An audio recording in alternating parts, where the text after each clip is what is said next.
Hey everyone, welcome to Alpha Insights. I'm Allison. And I'm Adam, and we're glad you're here. Quick heads up, markets are closed today, so when we talk prices, we'll be clear we mean as of Friday, March 20th. And hey, if you have questions while you're listening, drop them at stockalpha.ai. Yeah, so let's dig into the big conversation this weekend. Renewed chatter about federal rescheduling of cannabis, and whether pot stocks could get a real rally if that happens. Right. At a high level, moving cannabis out of Schedule 1 or reclassifying it inside the Controlled Substances Act would change a lot of the structural stuff that has kept valuations compressed. Banking access, tax treatment under Section 280E, research avenues, all of it could shift. Exactly, and to put some scale on it, legal cannabis sales in the US have been roughly $30 billion a year recently, and some studies say the industry could get to about $50 billion or more in the next 5 years if reform goes well. So, the real question here is, do the potential policy changes actually translate into more cash flow and lower capital costs for companies? Analysts point to three big levers: easier banking, relief from Section 280E, and better access to research and capital markets.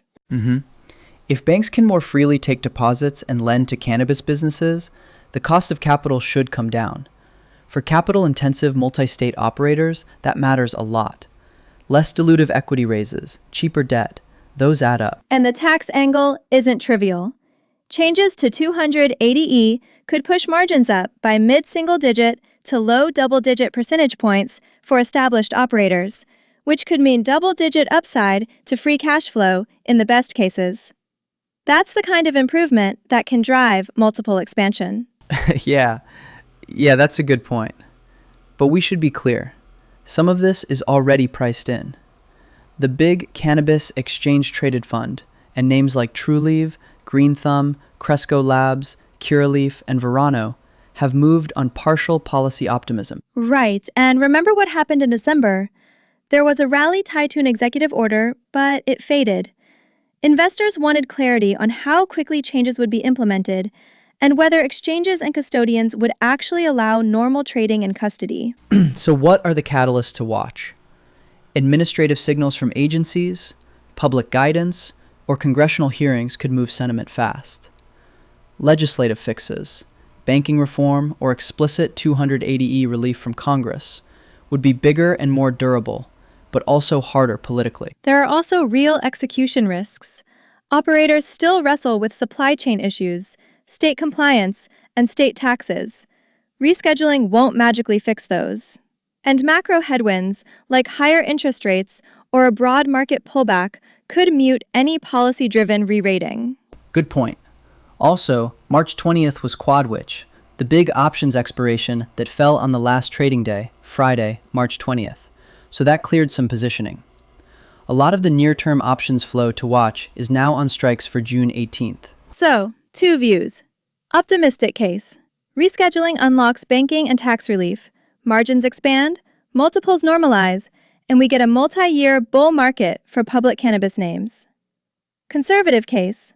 Administrative changes are partial or slow, Congress stalls, and many operators can't convert policy wins into sustainable profit, leaving valuations stuck. Exactly. For people thinking about exposure, analysts suggest thinking in buckets. Large multi-state operators and vertically integrated firms may benefit most because they can scale, while small single-state players stay vulnerable. Thematic ETFs can smooth company-specific risk. Individual names carry more execution risk. Honestly, I was a bit surprised by how much the sentiment effect alone can move prices. Policy headlines still have an outsized impact because the sector has been starved of institutional capital for years. Yeah, but remember, rescheduling would not be a cure-all. It could change the narrative from survival to growth, and that would likely attract more institutional money and enable consolidation. Still, timing and political friction matter a lot. Quick reactions? Interesting. Cautious optimism. Totally. All right, let's wrap up. Key takeaways. Rescheduling could unlock meaningful benefits via banking and tax relief. Some upside is already priced in, and execution plus macro risks could limit gains. And short-term catalysts include administrative guidance and any clear congressional path for reform. And remember, none of this is personalized investment advice. Analysts note scenarios and potential impacts, but timing is uncertain, and policy could be partial or delayed. Got questions? We'd love to hear from you. Head over to stockalpha.ai, where you can ask us anything, and we'll answer live. And while you're there, check out more market content. Thanks for listening to Alpha Insights.